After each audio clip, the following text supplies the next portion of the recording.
तो नमस्कार दोस्तों, इस वीडियो में हम लोग बीपीएससी एसडब्ल्यूएमओ में आने वाले जो पेपर 2 के इम्पॉर्टेंट क्वेश्चन हैं सॉलिड और लिक्विड और हैजार्डस वेस्ट मैनेजमेंट से रिलेटेड उन क्वेश्चंस को देखेंगे।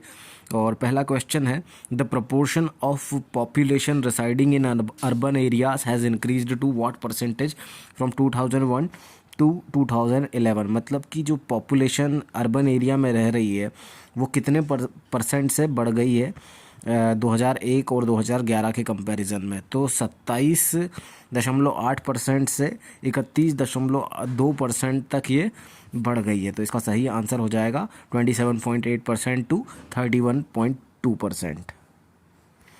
अगला क्वेश्चन है हमारा, the percentage of household have water closet connected to a sewer system. तो मतलब वो हाउस होल्ड जिनमें कि वाटर क्लोजेट कनेक्टेड है उनके सीवर सिस्टम में, तो वो उनका कितना प्रतिशत है। तो उनका प्रतिशत है WC जिनके में कनेक्टेड है उनका प्रतिशत है 32.7%। तो इसका सही आंसर हो जाएगा 32.7%।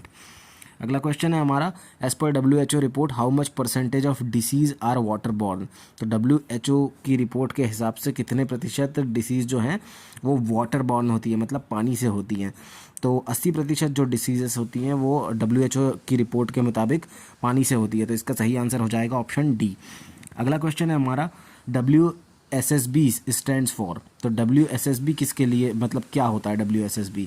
तो इसका फुल फॉर्म होता है water supply and sanitation board. तो ऑप्शन बी जो होगा इसका सही आंसर हो जाएगा water supply and sanitation board. Next question है, CPHW स्टैंड्स फॉर। तो CPHW क्या होता है। तो CPHW जो होता है वो होता है central public health and environmental engineering organisation. तो CPHW का हमको फुल फॉर्म पता होना चाहिए, central public health and environment engineering organisation.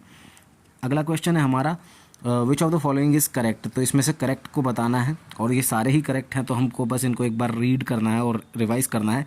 जो 74th कॉन्स्टिट्यूशन अमेंडमेंट एक्ट था वो 1992 में आया था। Prohibition of employment as manual scavenger act जो था वो 2013 में आया था। और नेशनल अर्बन सैनिटरी पॉलिसी जो थी वो 2008 में आई थी। एक बार और बोल देता हूँ, 74th कॉन्स्टिट्यूशन अमेंडमेंट एक्ट 1992 में आया था। Prohibition of employment as manual scavenger act 2013 में आया था। और नेशनल अर्बन सैनिटेशन पॉलिसी 2008 में आई थी। अगला क्वेश्चन है हमारा, bodies responsible for Indian STD and manuals is are. तो कौन सी बॉडी जो है वो इंडियन STDs और मैनुअल्स के लिए इम्पॉर्टेंट होती है। तो ये सभी जो बॉडीज़ हैं, गवर्नमेंट बॉडीज़ हैं, ये रिस्पॉन्सिबल होती है। CPHW हो, MOUD हो या CPWD हो, ये सारी बॉडीज़ जो होती है गवर्नमेंट बॉडीज़ होती हैं ये, और ये सभी रिस्पॉन्सिबल होती है इंडियन सीवेज ट्रीटमेंट के डिस्पोजल के लिए और उसके मैनुअल्स के लिए। नेक्स्ट क्वेश्चन है हमारा, EPA एस्टेब्लिश्ड ऑन। तो एनवायरमेंटल प्रोटेक्शन एक्ट जो आया था वो कब इस्टेब्लिश हुआ था, 1986 में। तो 1986 इसका सही ऑप्शन हो जाएगा डी। अगला क्वेश्चन है हमारा, how many types are environment pollution. तो एनवायरमेंट पॉल्यूशन कितने प्रकार का होता है। तो इसका सही आंसर है 4। अगला क्वेश्चन है हमारा, water pollution and prevention cess act in which year. तो water pollution and prevention cess act जो आया था वो 1977 में आया था। तो इसका सही आंसर हो जाएगा ऑप्शन सी, यानी कि 1977, क्योंकि water pollution and prevention cess act जो आया था वो 1977 में आया था।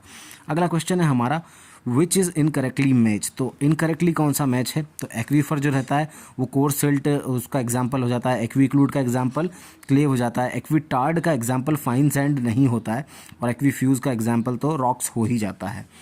अब इसका जो एक प्रॉपर एक्सप्लेनेशन है वो आप हमारे नोट्स की जो हमने नोट्स डाले हुए हैं उसमें हमने प्रॉपर अच्छे तरीके से समझाया कि एक्वीफर क्या होता है, एक्वीक्लूड क्या होता है, एक्वीटार्ड क्या होता है और एक्वीफ्यूज़ क्या होता है। तो आप वहाँ से इसका प्रॉपर एक एक्सप्लेनेशन देख सकते हैं। फिलहाल हम अभी क्वेश्चन आंसर को फटाफट देख रहे हैं।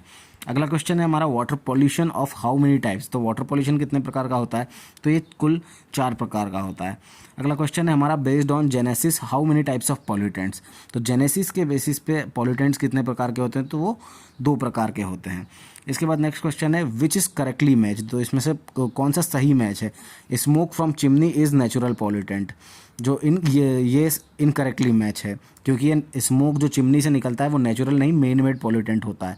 और दूसरे जो ऑप्शंस हैं वो सारे सही है। एमिशन ऑफ SO2 जो है वो नेचुरल पॉल्यूटेंट है, मीथेन एमिशन जो है वो भी नेचुरल पॉल्यूटेंट है, आर्सेनिक जो है रॉक्स में जो पॉल्यूटेंट होता है वो नेचुरल पॉल्यूटेंट है, लेकिन जो चिमनी का स्मोक है वो नेचुरल पॉल्यूटेंट नहीं है बल्कि एक मेन मेड पॉल्यूटेंट है। तो इसका ऑप्शन हो जाएगा डी सही। उसके बाद है next question, how many types of water pollutants. तो वाटर पॉल्यूटेंट 6 टाइप के होते हैं। इसके बाद नेक्स्ट क्वेश्चन है हमारा, main source of radio active pollutant is और आर। तो मेन जो रेडियो एक्टिव पॉल्यूटेंट होते हैं उनका मेन सोर्स क्या होता है। तो न्यूक्लियर भी रेडियो एक्टिव पॉल्यूटेंट हो सकता है, न्यूक्लियर सोर्स भी, मेडिकल सोर्स भी हो सकता है और एग्रीकल्चरल सोर्स भी हो सकता है। तो ऑल जो है इसका करेक्ट आंसर हो जाएगा। तो न्यूक्लियर, मेडिकल, एग्रीकल्चरल, किसी भी तरीके से रेडियो एक्टिव पॉल्यूटेंट्स मतलब ये सारे सोर्स हो सकते हैं रेडियो एक्टिव पॉल्यूटेंट के। इसके बाद नेक्स्ट जो है हमारा STR सिस्टम क्या होता है। तो STR सिस्टम जो होता है इसका फुल फॉर्म होता है सोर्स ट्रांसपोर्ट रिसेप्टर। तो इसका सही आंसर हो जाएगा ऑप्शन सी, STR यानी सोर्स ट्रांसपोर्ट रिसेप्टर। अगला क्वेश्चन है हमारा, EMS आर टाइप्स। EMS कितने टाइप्स के होते हैं। तो EMS जो होते हैं हमारे 3 टाइप्स के होते हैं। तो इसका सही आंसर हो जाएगा ऑप्शन ए यानी 3। अगला क्वेश्चन है हमारा, एसिड ड्रेन कंसिस्ट ऑफ। तो एसिड ड्रेन में क्या होता है। HNO3 होता है, H2SO4 होता है, H2CO3 भी होता है, तो सारे ही होते हैं। तो एसिड ड्रेन के अंदर ये तीनों सब्सटेंस होते हैं। उसके बाद नेक्स्ट क्वेश्चन है हमारा, PDCA stands for according to ISO। तो ISO के अकॉर्डिंग PDCA किसके लिए स्टैंड करता है। तो हमको जो 4 ऑप्शन दिए हुए हैं उसमें से एक भी सही नहीं है, इसलिए नन ऑफ द अबव हो जाएगा, क्योंकि PDCA का फुल फॉर्म होता है प्लान डू चेक एक्ट।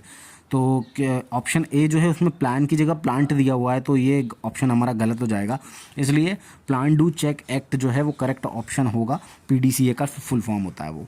उसके बाद नेक्स्ट क्वेश्चन है हमारा, ISO 14000 सीरीज़ के अकॉर्डिंग जो स्टैंडर्ड्स और गाइडलाइंस दी हुई है वो EMS में दी हुई है, और हमारा सर्टिफिकेशन दिया हुआ है EMS में, और फ्रेमवर्क जो है ताकि हम एक इफ़ेक्टिव EMS को फॉलो कर सकें, तो ये भी दिया हुआ है। तो हमारा जो ऑप्शन सही ऑप्शन हो जाएगा वो हो जाएगा डी ऑप्शन सही हो जाएगा। मतलब ऑल ऑफ दी अबव ये सारी चीज़ें हमको ISO 14000 की सीरीज़ में मिल जाएंगे। क्या क्या मिल जाएंगे, standards and guidelines of EMS, certification of EMS और framework to follow effective EMS। अगला क्वेश्चन है हमारा, इनकरेक्ट को हमको चूज़ करना है। तो इनकरेक्ट इसमें से एक है ISO 14094 जो कि क्लाइमेट चेंज के लिए दिया जाता है, ये वाला इनकरेक्ट है। बाकी सारे करेक्ट है। 14015 जो है ESO को दिया जाता है, 14031 जो है इवेल्युएशन गाइडलाइंस को दिया जाता है, 14064 जो है वो ग्रीन हाउस गैसेस के लिए दिया जाता है। तो ये सारे ISO के जो कोड्स हैं ये इनके लिए दिए जाते हैं। तो आपको अगर ये इनके पूरी लिस्ट चाहिए तो आप हमारे नोट्स को रेफ़र कर सकते हैं, और आप ज़्यादा से ज़्यादा बार मैराथन क्लासेस को रिवाइज़ करेंगे तो आपको बहुत आसानी होगी इस तरह के छोटे मोटे ऑब्जेक्टिव सॉल्व करने में। नेक्स्ट क्वेश्चन है हमारा, रेडियो एक्टिव पॉल्यूटेंट्स जो होते हैं वो कैसे होते हैं। तो रेडियो एक्टिव जो भी पॉल्यूटेंट होते हैं वो कार्सिनोजेनिक का उनका नेचर होता है, मतलब वो कैंसरियस होते हैं, यानी कैंसर कर सकते हैं किसी भी व्यक्ति को, तो इसलिए वो कार्सिनोजेनिक नेचर के होते हैं। और तो इसका सही ऑप्शन हो जाएगा आंसर सी। इसके बाद हमारा नेक्स्ट क्वेश्चन है कि which statement regarding organic matter is correct. तो ऑर्गेनिक मैटर के बारे में कौन सा स्टेटमेंट करेक्ट है।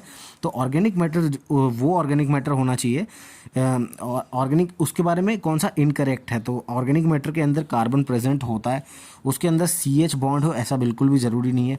ऑर्गेनिक मैटर में माल्टोज और ग्लूकोज जो रहता है वो उसके एग्जाम्पल होते हैं। प्लास्टिक और टायर्स जो रहते हैं वो भी ऑर्गेनिक मैटर के एग्जाम्पल हैं। तो इसका जो इनकरेक्ट जो है स्टेटमेंट वो है ये सेकेंड वाला, मस्ट CH बॉन्ड प्रेजेंट। तो उसमें कार्बन और हाइड्रोजन बॉन्ड प्रेजेंट हो ऐसा कुछ ज़रूरी नहीं है। तो इसका सही आंसर हो जाएगा ऑप्शन बी। और लास्ट हमारा क्वेश्चन है कि non point source pollutants are. तो नॉन पॉइंट सोर्स पॉल्यूटेंट कौन कौन से होते हैं। नॉन पॉइंट सोर्स होते हैं सेडिमेंट्स फॉर कंस्ट्रक्शन साइट। तो कंस्ट्रक्शन साइट से जो सेडिमेंट्स निकलते हैं वो, सॉल्ट फ्रॉम इरिगेशन प्रैक्टिसेस, तो इरिगेशन से जो सॉल्ट्स निकलते हैं वो, और पेस्टिसाइड्स फ्रॉम फील्ड, या पेस्टिसाइड्स जो हमारी होते हैं खेतों में वो भी हमारे नॉन पॉइंट सोर्स पॉल्यूटेंट होते हैं। और सरफेस रन ऑफ जो होता है वो भी हमारा नॉन पॉइंट सोर्स पॉल्यूटेंट होता है। तो ऑल जो होगा हमारा करेक्ट आंसर हो जाएगा। तो ऑप्शन डी ऑप्शन ई जो है वो हमारा करेक्ट आंसर हो जाएगा।